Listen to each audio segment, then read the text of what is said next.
So Diane, thank you so much for joining us. It's great to have you on the show. You are a multi-time founder. You founded 3 successful companies: Bebop, VMware, which is of course perhaps the most well-known, vExtreme as well. Share your journey with us in a nutshell. Okay, well, you know, I grew up on the water in a sailing family with 3 brothers, which I think gave me a phenomenal sense of adventure, enjoying and independence, like going out in a boat by myself from the age of 5. And then when I got into building things, I became an engineer.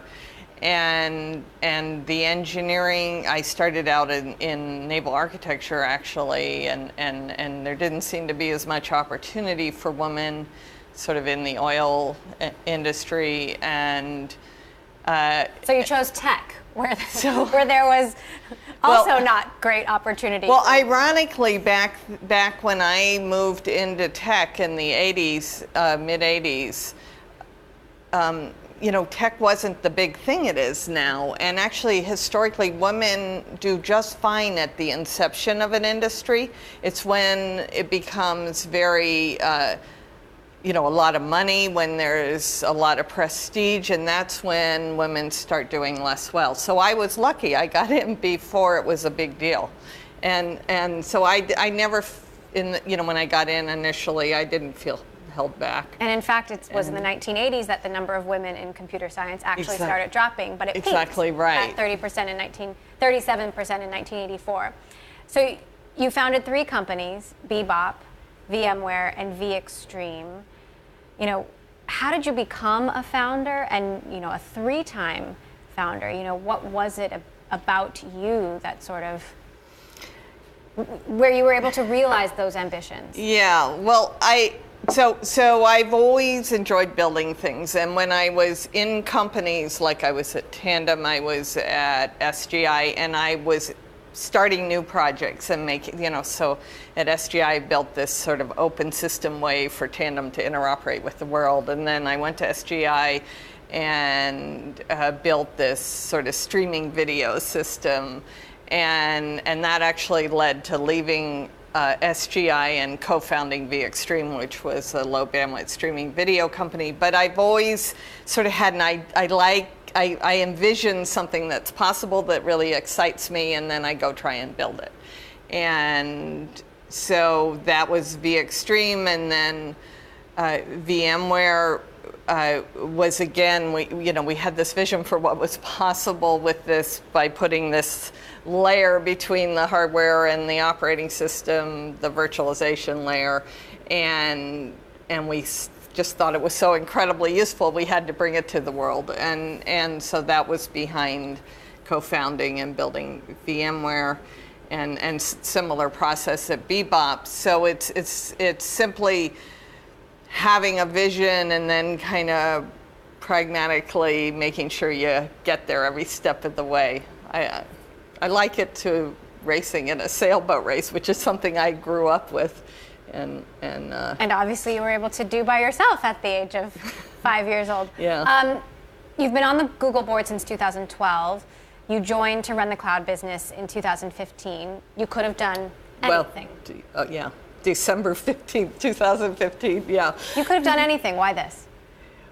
Well, because as I got more, I was sort of in the background helping, and as I got more and more involved and got to know first what was available at Google in terms of the phenomenal infrastructure and technology and engineers, and secondly, and you know, sort of realizing what a big deal the cloud is. I mean, I knew it was a big deal, but it's just sort of profound when you think about this is a place where everybody in the world can share, and that the whole world is going digital and being connected to all these mobile devices and sensors, and you can, you know, kind of make this available to anybody to use, almost democratize technology through it. Anyhow, it was really exciting to me the more into it I got, and so Google had been talking to me about doing it, and I had been helping them find someone, and then eventually I just said, okay, I would do it. The cloud is hotly contested territory. Amazon is in the lead, and then Microsoft. Mm-hmm. Which one of them are you more afraid of? Well, I can't say I'm afraid of either of them. I do pay attention to them. But, last year the cloud did about $45 billion in business, and you could argue it's about $1 trillion business, so there's quite a bit of headroom for everybody there. And Microsoft and Amazon have different strengths, so does Google. What I feel like is we clearly are highly differentiated in our machine learning and data analytics. We're very differentiated in our security. If you want to keep your information secure, from G Suite, our productivity suite on down to the basic network, I think we know, we're the people that discovered Heartbleed, Spectre, Meltdown. So we have these differentiations that are where all companies are going. So that's why I can't say I'm afraid. I do see we have a lot of work cut out for us, and we're working extremely hard. You said last year you think Google has a pretty good shot of being number one in 5 years. Do you believe that still? I think it's possible. Those words were quoted a little bit out of context, but we certainly are executing extraordinarily well. We in the end of January in Google's earnings call said that we passed $1 billion a quarter in 2017, and that Google Cloud Platform is the fastest growing of the public clouds according to publicly available numbers, which puts us in the triple-digit growth. So just tremendous momentum, G Suite over 4 million paying customers. So it's definitely a possibility. It's more about, we're benchmarking our own growth against ourselves, and we're pretty happy with it. Speaking of the metrics, we always want more. And when will Google actually give more details on how the cloud business is doing?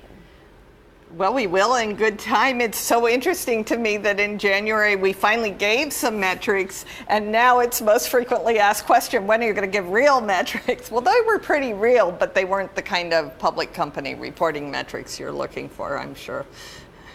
Do you think blockchain will change cloud computing? And if so, how?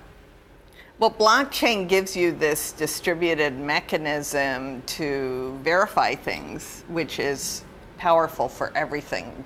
The cloud, it's powerful for security, it's going to be powerful for health.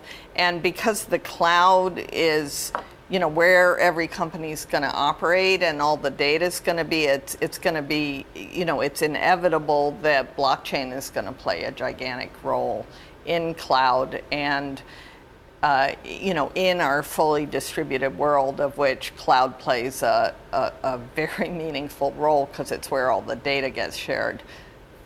We haven't seen Google make big M&A deals. Will we see that? Will that change? Well, you have to be really careful about a big M&A deal. We do lots of small tuck-ins. They're pretty straightforward, and we know we can make them very successful. When you start looking at a really big deal, and those in the middle don't necessarily make sense, and the really big deals, take a lot of thought, a lot of careful, and the companies that would be right for a big deal don't just sort of grow on trees. And so it's possible, but it's something that would be extremely thoughtful and not super often. What do you think about the startup landscape today? I mean, do you see a lot of good new ideas, or do you think that, some people say that Google and Facebook and Amazon and Apple are so big that it's hard for a new company? Actually, I think we're such a huge enabler for the startups, and we see it. It's like so vibrant because a startup, as I was saying, we democratize all that technology. So a startup with no capital can just do amazing things because, they're like assembling Legos. They get these machine learning APIs, they get these open source libraries, they get all this compute. But I also think that the nature of startups has been evolving to where they're getting more vertical, and they're doing things for specific industries more and more, as the cloud is sort of this back-end horizontal infrastructure. Not that there aren't still startups contributing to that pretty successfully, but we meet with startups all the time. We buy them all the time. It's pretty vibrant. Andreessen Horowitz famously tried to hire you as a partner. They talk about it all the time, about how they wanted you, and you didn't take the job. Why didn't you take that job? Working in a VC firm is different from what I like to do. I'm an operational builder. I love working with a team to build something. I love enabling people to build great things and being part of it. And I thought that, it just didn't match what I do. But I love them. And I always joke that if there was any firm, theirs is the one I would join. And one of the reasons is the incredible art collection. They do have an incredible art collection there. So why do you think there aren't more female founders, female investors, women across the tech industry? Why hasn't the industry diversified faster or gone back to its roots when women did play vital roles in the computing industry? Well, I'm very hopeful because I do see the numbers suddenly really changing quite meaningfully and more women are getting involved. But I do think that it was a pretty difficult landscape for women. I remember when we were funding VMware, fortunately we never needed VCs, but I can remember, I